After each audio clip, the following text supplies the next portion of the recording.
Jour après jour, Télé 50 a totalisé 15 ans d'existence depuis sa création en 2010.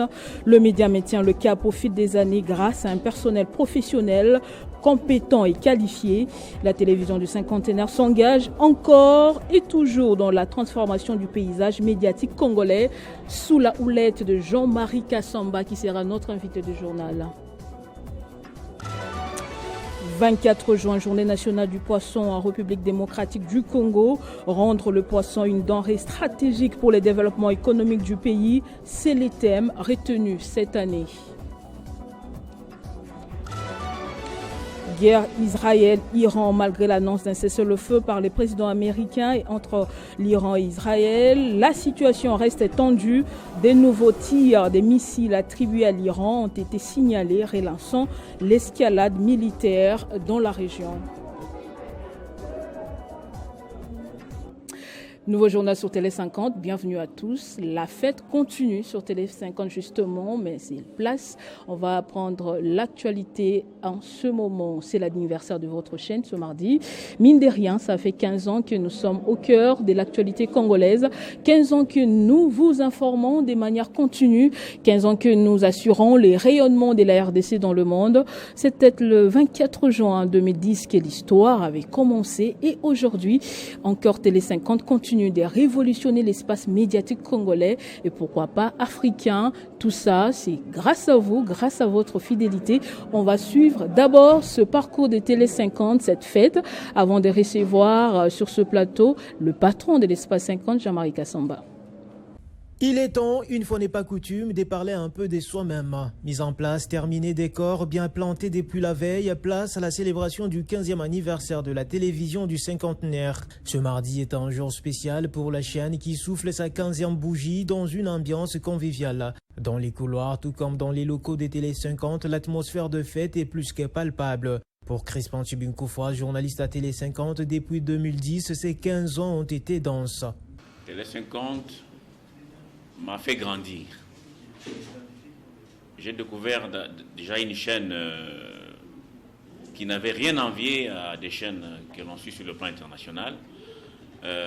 C'était une révolution déjà en 2010. Et Télé 50, comme je disais, c'est toute une vie pour moi. Jean-Marie Kassamba, qui est le DG, c'est comme un papa. Parce que j'ai eu de très bonnes relations avec lui, il m'a encadré. J'ai pu connaître le Grand Congo grâce à Télé 50. À l'époque, déjà, on sillonnait tous les pays parce que nous voulons être ici. Et nous sommes restés là. 15 ans, être à ce niveau, pour moi, ça représente une grande réussite dans l'univers médiatique congolais. En 15 ans seulement, Télé 50 s'est imposée comme un grand média en Afrique et en République démocratique du Congo. Elle n'a pas encore tout donné, confie Grâce Salambo qui à ses jours totalise 14 ans à Télé 50. Ces 15 ans représentent pour moi beaucoup de travail. Durant ces 15 dernières années, j'ai vraiment donné le meilleur de moi-même pour être toujours dans l'équipe. Parce que chaque jour passé à Télé 50 est un challenge. 15 ans après, on n'a pas tout donné. 15 ans après, on a encore beaucoup de surprises pour nos téléspectateurs parce que la technologie évolue chaque jour. Pour naviguer efficacement dans l'ère actuelle et maintenir le cap, Jean-David Kilolo, 10 ans à Télé 50, livre la politique de la chaîne. La chaîne est en train de progresser. C'est que vous allez voir au niveau des contenus, au niveau même des personnels. Il y a vraiment des améliorations très significatives. Compte tenu, parce que chaque année, Télé 50 renouvelle ses matériels, renouvelle aussi ses personnels, surtout vise aussi sur la jeunesse qui sort fraîchement de l'université, cette jeunesse qui peut certainement s'adapter à tout système. Des applications disponibles, habillage renouvelé, des sites internet opérationnels, Télé 50 souffle sa 15e bougie et c'est un anniversaire très spécial. Et voilà, je le disais ici que nous allons recevoir le patron, l'initiateur de l'espace 50, Jean-Marie Kassamba. Bonsoir, bonne fête. Merci madame, bonne fête à nous. je suis fier et très content. En tout cas, il faut l'être, mais comment vous vous sentez aujourd'hui, 15 ans après, la création de cette chaîne de télévision et des radios d'ailleurs, aujourd'hui vous êtes sur le web, qui a pu révolutionner la sphère médiatique congolaise et africaine? D'abord, Télé 50, lorsque nous lancions en 2010, le 24 exactement, juin, c'était une chaîne où on présente les infos debout, comme vous êtes et comme je suis. C'est une chaîne où effectivement l'habillage est à la fois virtuel mais physique. C'était une chaîne avec des informations toutes les heures, avec la jeunesse congolaise qui montre au monde qu'on peut être capable. Aujourd'hui, quand je vois dans les couloirs de Télé 50, j'ai des personnalités qui sont là et je salue particulièrement Modeste Bahati qui est venu jusqu'à notre siège. Je vois Ernest Ignoc, ancien ministre. Il y a là Godin Poy qui est ancien président de l'Assemblée provinciale, aujourd'hui député, professeurs d'université, beaucoup qui sont venus ici, les anciennes Télé 50, etc. Ça me fait beaucoup plaisir. Ça me fait à la fois plaisir, mais surtout beaucoup d'émotion. Parce que tous ces jeunes, qui l'eût cru qu'on pouvait maintenir le cap 15 ans durant. Et Dieu sait que c'était pas facile, c'était très difficile. La volonté, la détermination, les côtés challenge chaque jour qui passe, comme disait Madame Salambo. Maman passe grâce à Lambo, qui est arrivé à Télé 50 très jeune, filiforme, aujourd'hui une grande dame respectable, etc. Et j'ai vu, tout le monde a grandi ici, hein. Oui. Chibinkoufo qui a des cheveux blancs, Ochokoum qui était venu quasiment bébé, étudiant, etc. Moi, je suis un homme comblé, mais je sens sur les épaules beaucoup de responsabilités. Et je dis merci à Dieu, merci à vous, merci à tout le monde. Voilà, vous avez bien détaillé la recette qui a permis à ce que vous puissiez maintenir le cap durant ces 15 ans. Aujourd'hui, vous célébrez aussi ou bien vous présentez les nouveaux matériels de l'espace Télé 50 puisque nous avons basculé vers le système HD Full. Oui, HD Full, mais avec du matériel 6K. Vous savez, il y avait des caméras 4K, 5K, nous sommes à 6K, Full HD. Nous sommes sur le standard international. Et c'est pour moi un challenge chaque année qui passe. Autant nous avons amené ici les TriCaster, autant nous avons amené le studio virtuel à l'époque, autant chaque jour qui passe, je réfléchis à la manière de fournir, donner l'information d'une manière très professionnelle. Je viens de Paris, j'ai fréquenté, enfin j'ai visité quelques studios, que ce soit au niveau des Canal+, au niveau de France Télévisions, etc. J'ai trouvé que ne peut être compétitif que celui qui s'adapte. Et nous sommes diffusés dans les réseaux internationaux. Et ces réseaux ont des références, ont des paramètres qu'il faut respecter. Et donc, ça me rappelle ce que Joseph Kabila me disait, président de la République, alors, à New York. On était assis dans l'antichambre de Ban Ki-moon. Il me dit, tu vois Al Jazeera, tu vois les télévisions ici à New York, le Congo mérite ça. Ce que tu fais à Paris vaut mieux aussi penser le faire chez nous. Et c'est quelqu'un à qui je rends hommage aujourd'hui, qui est resté dans la grandeur. Télé 50 est dans la grandeur. Et je salue l'actuel président de la République, Félix Tshisekedi, durant toutes les rencontres qu'il a pu avoir avec la presse. Moi, je dirige la presse de Kinshasa. Il a toujours dit que notre pays doit aller de l'avant avec la presse de qualité, la presse professionnelle. Et c'est Télé 50 qui s'inscrit dans cette dynamique de fournir à ces pays un média qui n'a pas d'émotion, un média qui n'est pas encarté. Et Télé 50 restera et restera un média qui donne l'info au pays, qui s'occupe des intérêts de la République démocratique du Congo, qui défend les institutions, mais qui ne triche pas avec l'histoire. Voilà.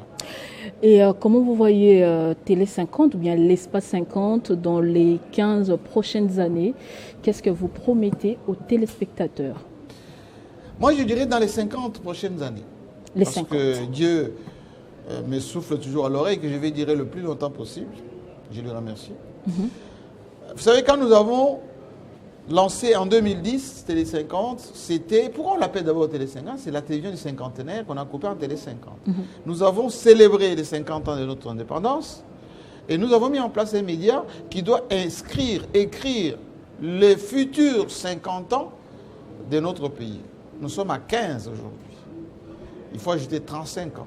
Voilà. Et donc, comment je vois? Mais je vois un média qui va s'imposer encore davantage, qui sera au standard mondial. C'est-à-dire, nous aurons beaucoup plus de représentation à travers le pays. Nous sommes en train d'y travailler. Toujours avec les cerveaux congolais ou bien vous allez Moi j'ai confiance au génie congolais, à la jeunesse congolaise. Okay. Quand j'ai lancé Télé 50, j'ai recruté d'abord des jeunes congolais. Parfois, ceux qui n'avaient pas fait ce métier, j'ai formé, j'ai continué à former, j'ai continué à orienter, parce que je sais que ces pays, les gens se moquent beaucoup des Congolais quelquefois, mais c'est à tort. Il y a dans chaque Congolais beaucoup de niaque, comme disent les Sénégalais, beaucoup de volonté, beaucoup de qualité. Il faut seulement les disséquer, d'abord les découvrir, les disséquer et les formaliser, les amplifier. Voilà, et c'est ce que nous faisons ici chaque jour. Parfois c'est difficile, parfois les chefs sont incompris, mais les résultats nous donnent raison. Regardez-vous, la sportive d'hier est la grande présentatrice du journal de 19h et qui est en train d'être suivie à travers le monde, et moi je suis fier de ça. Merci beaucoup et c'est grâce à vous. Nous profitons de ce plateau pour vous exprimer une fois de plus notre gratitude parce que vous avez vu en nous ce côté journaliste du journal, plutôt présentatrice du journal des 19h, la grande édition. C'est grâce à vous, c'est grâce à votre esprit managérial que nous nous retrouvons ici et dans le sport et dans les informations générales. Absolument, et c'est l'occasion également de vous dire merci, de féliciter toute la rédaction, toute l'équipe de Télé 50, les partenaires, ceux qui viennent ici. Et une pensée particulière pour ma petite famille, mes enfants, qui ne me voient pas beaucoup, parce que je travaille beaucoup. Tout le temps. Voilà, je suis un père souvent invisible, mais un père qui est au service de son pays, au service de la nation, au service aussi du public qui m'aime tant. Mais je les aime, je les aime. Je pense et je sais qu'ils sont fiers de vous, d'avoir un père comme vous, puisque vous êtes un modèle. Merci beaucoup, Monsieur Jean-Marie Kassamba, patron de l'Espace 50. Merci, madame. Bonne fête. Et en ce même sujet d'anniversaire des Télé 50, des acteurs politiques, religieux et autres présents à la célébration ont salué à l'unanimité le travail qu'abat le personnel de la chaîne du cinquantenaire depuis sa création en 2010. On les écoute. Par rapport au témoignage vis-à-vis des 15 ans d'anniversaire de la Télé 50, je dirais la Télé 50, c'est une télévision qui m'a accompagné dès mes premiers pas à la tête de la fédération. C'est vraiment une télé qui nous a toujours accompagnés dans presque tous les événements qu'on organise au sein de la fédération. Et ce que je peux dire au DG de cette chaîne de télévision, c'est d'être toujours focus. Parce que 15 ans, c'est pas facile. Je viens d'une émission en Tanzanie où Télé 50 est bien suivi. Et d'ailleurs, quelqu'un m'a dit, mais il ne savait pas qu'au Congo, on pouvait bien parler Swahili. Et pour nous, pour l'Est, nous disons félicitations pour une chaîne privée comme Télé 50 qui a fait des exploits. Mais malheureusement, nous présentons nos compassions à nos frères du Sud Kivu qui nous suivent, dans la souffrance où ils se trouvent, Nord Kivu, Sud Kivu. Que la grande prière, même pour Télé 50, c'est 15 ans, que demain, à l'anniversaire de 30 ans, que demain Bukavu retrouve sa paix. Le 15 ans de Télé 50, je suis vraiment contente et puis je félicite Télé 50 pour son travail durant ces 15 ans de journaliste ainsi que la tête aussi de Télé 50 parce que souvent on regarde les images, on voit que les images sont ok et puis ce que je peux dire et puis recommander aussi Télé 50 c'est d'être dans d'autres provinces de la RDC et puis améliorer aussi la technologie, augmenter sa technologie pour bien permettre aux téléspectateurs de capturer, de bien s'abonner à la chaîne. Et technique, donc je ne suis pas non seulement dans la joie, mais je suis même dans les jubilés de voir que pour une fois, il y a un Congolais qui a mis en place un dispositif qui dure dans le temps. Autre chose, en marge de la célébration de la 58e édition de la Journée nationale du poisson, le 24 juin de chaque année, le ministre national de la Pêche et l'Élevage, Jean-Pierre Tshimanga-Bwana, invite la communauté congolaise à se joindre aux efforts du gouvernement afin de rendre le domaine du poisson crucial pour les développements. Avec comme thème de l'année, rendre le poisson une denrée stratégique pour le développement économique du pays, le ministre a également fait un bref bilan de sa gestion du secteur de la pêche. Cette journée dédiée aux producteurs du poisson est célébrée en raison du rôle que joue le poisson en tant que denrée stratégique, non seulement pour la sécurité alimentaire et nutritionnelle, mais aussi dans la balance des finances publiques. Sous l'impulsion de son Excellence M. Félix Antoine Tshisekedi Tshilombo, président de la République, chef de l'État, et grâce à la supervision de son Excellence Mme Judith Soumine Toluka, Premier ministre chef du gouvernement, le ministre de la Pêche et l'Élevage s'est engagé à réaliser le programme du gouvernement pour assurer la sécurité alimentaire et nutritionnelle de la population congolaise et de faire de la pêche et de l'aquaculture le véritable levier de la relance de l'économie nationale. C'est dans cet ordre d'idée que la 58e édition de la Journée nationale du poisson est célébrée sous le thème « Le poisson, denrée stratégique pour le développement économique de la République démocratique du Congo ». Le gouvernement congolais, par le biais de mon ministère, a doté les pêcheurs et les pisciculteurs en intrants, équipements de pêche en guise d'accompagnement dans l'exercice de leur métier. Dans cette dynamique, tel un pèlerin, j'ai sillonné les provinces de la Chopo, précisément au Chit Ouagenya, Tanganyika, précisément à Kalemi, Congo central, précisément à Mwanda et Boma, pour présider personnellement la remise officielle des intrants à nos pêcheurs dans un seul objectif de booster la production de la pêche artisanale en attendant la migration vers la pêche industrielle. Ainsi, la 58e édition de cette journée sera célébrée dans les jours qui suivent à Matadi dans le Congo central. Et à l'occasion de la célébration de cette journée, l'Office national des pêches et aquaculture, ONPA, qui dirige Henriette Ouamou Atamina, a convoqué le conseil d'administration extraordinaire. Objectif, réfléchir sur les obstacles, les défis et les difficultés qui rencontrent la haute direction de l'ONPA. Obstacles, défis et difficultés, tels sont les sujets abordés lors de la réunion du conseil d'administration extraordinaire convoqué à l'Office national des pêches et aquaculture ce 24 juin 2025 à l'occasion de la commémoration de la Journée nationale du poisson. Et vous voyez dans quel contexte nous passons cette journée. C'est vraiment anodin. L'Office national de pêche et d'aquaculture qui existe depuis maintenant avec ses animateurs, ça fait bientôt 2 ans. Mais nous n'avons pas de bureau. C'est pour lancer un cri d'alarme auprès de nos dirigeants, de dire que l'ONPA n'est pas à l'aise. Il faut rappeler que 2 ans depuis la prise des fonctions par de nouveaux animateurs, l'équipe siège sous un manguier. L'ONPA n'a pas un cadre de travail et n'a ni frais de fonctionnement. Cri d'alarme de la PCA Henriette Ouamou Atamina. L'Office national des pêches et aquaculture est un établissement public avec une vision d'améliorer les conditions sociales des Congolais par la production de poissons, combattre le chômage parce qu'il fera ce travail avec les compatriotes qui souffrent, qui triment, qui tournent le pouce. Le poisson étant une denrée stratégique pour la relance de l'économie nationale, l'ONPA doit fonctionner, estime ses dirigeants. Il continue de compter sur les présidents de la République à qui il renouvelle sa confiance et s'est dit également reconnaissant envers la première ministre qui affiche sa détermination quant à son décollage. Le ministre de la Justice, Samuel Mbemba Kabouya, a reçu ce mardi dans son cabinet de travail les syndicats des magistrats.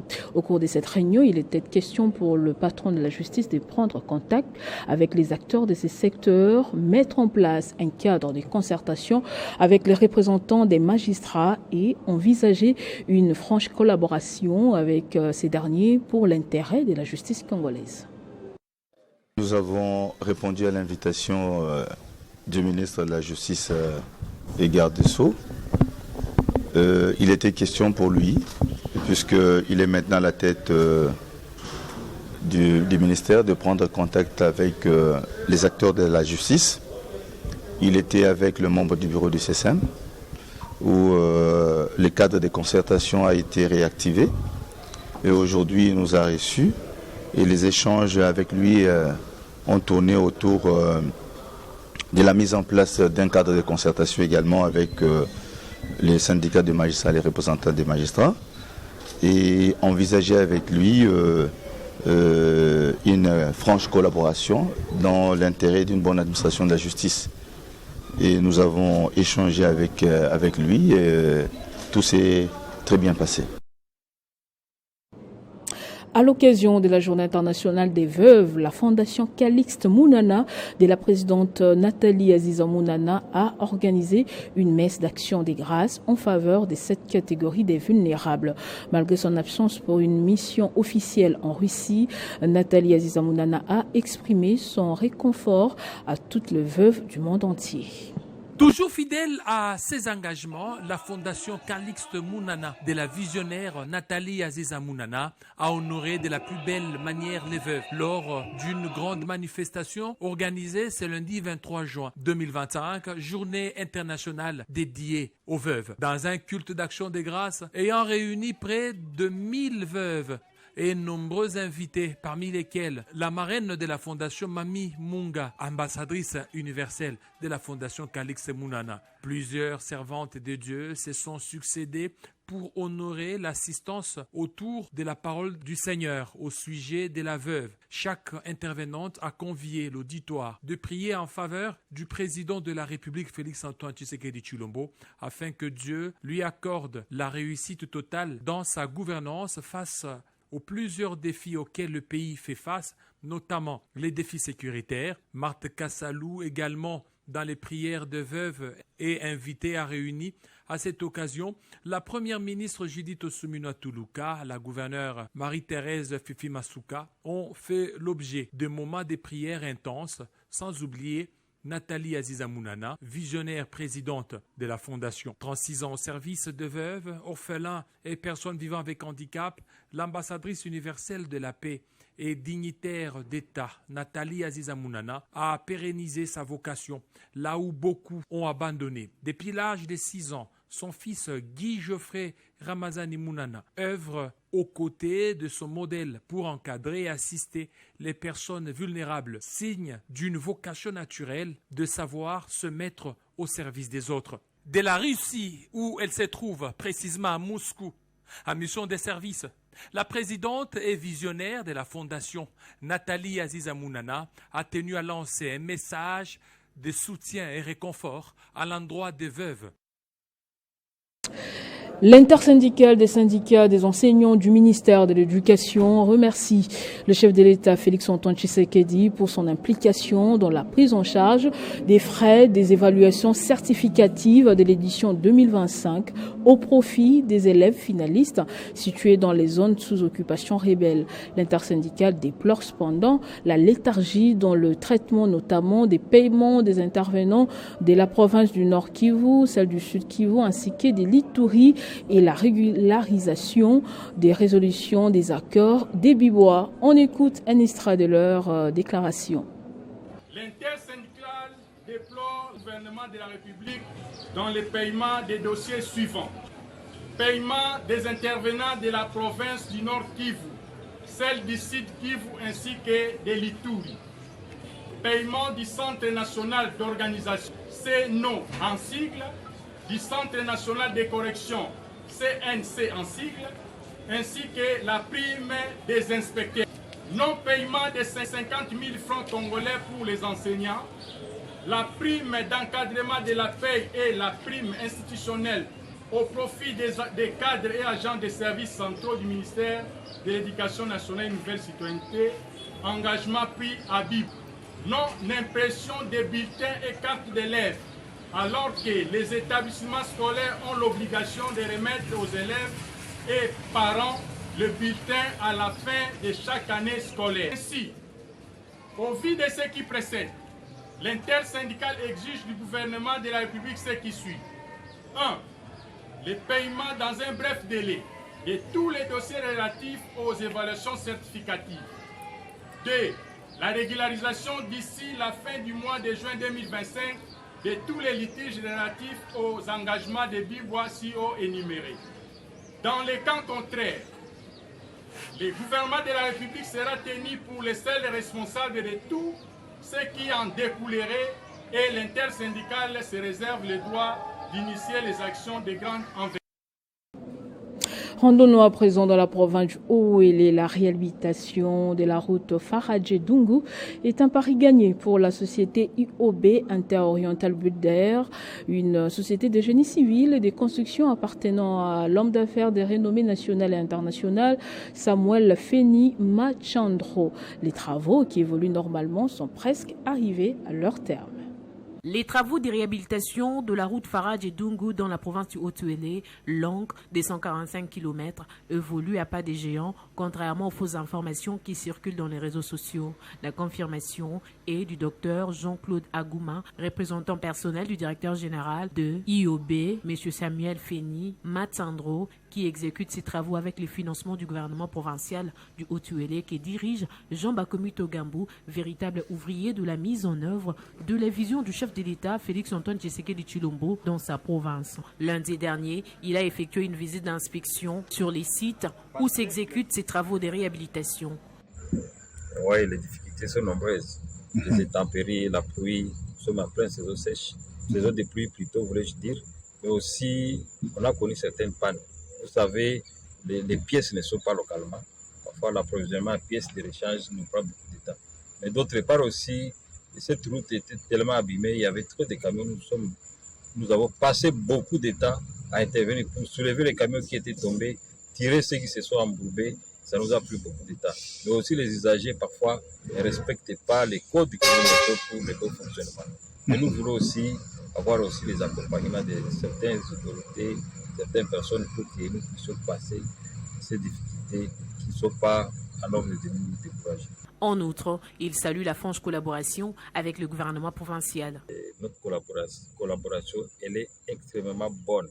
IOB est déterminé à accompagner le gouvernement provincial qui s'inscrit dans la vision des chefs de l'État. La collaboration, vraiment, à bref, elle est très bonne. Nous demandons aux usagers de faire confiance à IOB parce que nous allons faire un travail de qualité. Et nous demandons aussi au gouvernement provincial de continuer à nous accompagner car IOB est déterminé aussi à accompagner ce même gouvernement pour un bon travail et pour la réussite de tous. Le représentant directeur général de l'Inter-Oriental Bulder, Dr Jean-Claude Agouma, a précisé que la route en réhabilitation n'est pas encore remise au gouvernement provincial. Les travaux sont encore en cours. Il invite par ailleurs la population au calme et à ne pas céder à la manipulation politicienne. Non loin de là, plus de 325 millions de francs congolais, c'est le montant indiqué et qui a été remis aux autorités provinciales du Bas-Ouélé comme frais de participation de tous les finalistes de l'examen d'État 2025.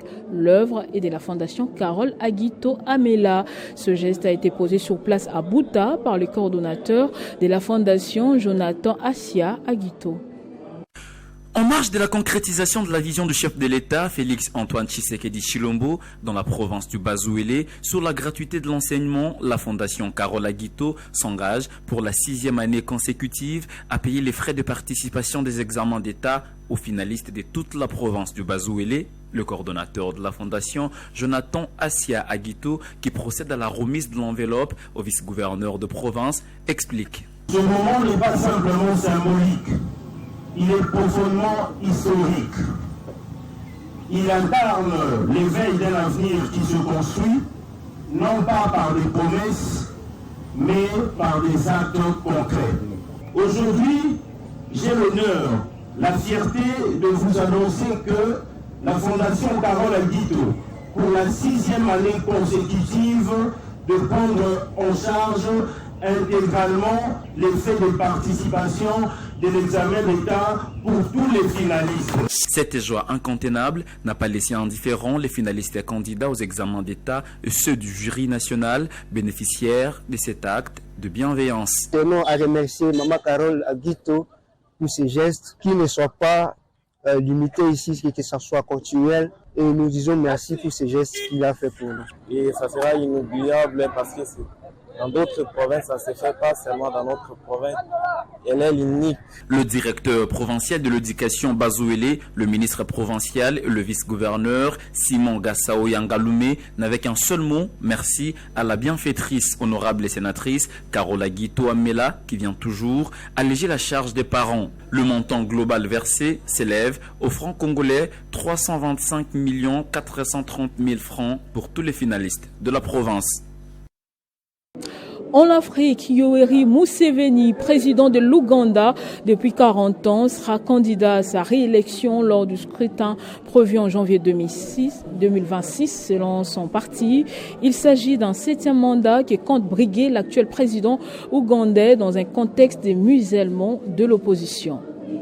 L'annonce fait polémique dans les milieux politiques ougandais. Yoweri Kaguta Museveni, 80 ans, et au pouvoir depuis 1986, sera candidat président de la République à sa propre succession, selon un communiqué rendu public par son parti, le Mouvement de résistance nationale. 40 ans de règne sans partage, l'actuel chef de l'État ougandais compte briguer un 7e mandat présidentiel lors des élections prévues en janvier 2026. Cette nouvelle tombe alors que la répression de l'opposition à l'approche des scrutins suscite déjà des inquiétudes de la part des Nations Unies et des organisations de défense des droits humains. Bobby Wine, ancien chanteur et visage de l'opposition à Yoweri Museveni, a déclaré qu'il serait un nouveau candidat. Considéré comme principal rival lors de la présidentielle de 2021, il a été plusieurs fois arrêté ou assigné à résidence ces dernières années. Le président ougandais a aussi promulgué la semaine dernière une loi permettant aux civils d'être jugés par des tribunaux militaires dont les critiques craignent qu'elle ne soit utilisée contre l'opposition en vue des élections. Déjà, comme le successeur de l'actuel chef de l'État ougandais, le général Muhoozi Kainerugaba, chef de l'armée ougandaise, ne cesse de s'afficher aux côtés de son père. L'opposition ougandaise dénonce la dictature au pays et compte prendre part au scrutin de 2026 afin de faire partir Yoweri Museveni. Dans le monde, alors que l'espoir d'un apaisement des tensions renaissait, le fragile cessez-le-feu annoncé par le président américain Donald Trump entre l'Iran et Israël a rapidement volé en éclats. Prévu pour entrer en vigueur à 4 heures avec un arrêt des hostilités par l'Iran suivi de 12 heures plus tard d'un gel des opérations israéliennes, cet accord n'a pas résisté aux réalités du terrain. Malgré l'engagement initial, plusieurs tirs des missiles ont été détectés sur le territoire israélien, notamment à Beersheba, où 3 civils ont trouvé la mort selon les services d'urgence israéliens. Le premier ministre israélien Benjamin Netanyahou a dénoncé une trahison du processus de paix, tandis que le ministre de la Défense a promis une riposte militaire immédiate et ferme.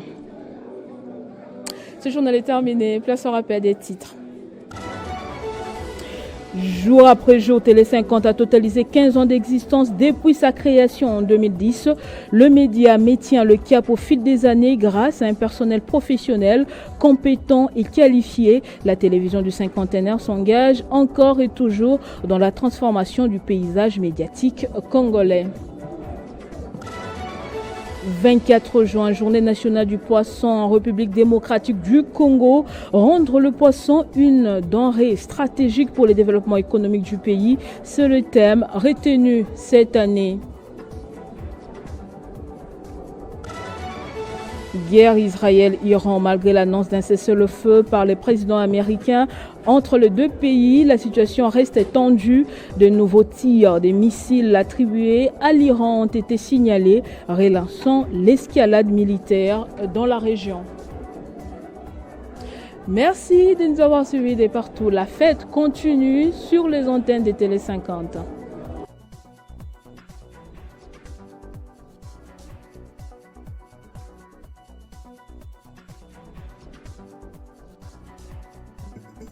Retrouvez toute l'actualité en continu sur www.tele50.cd.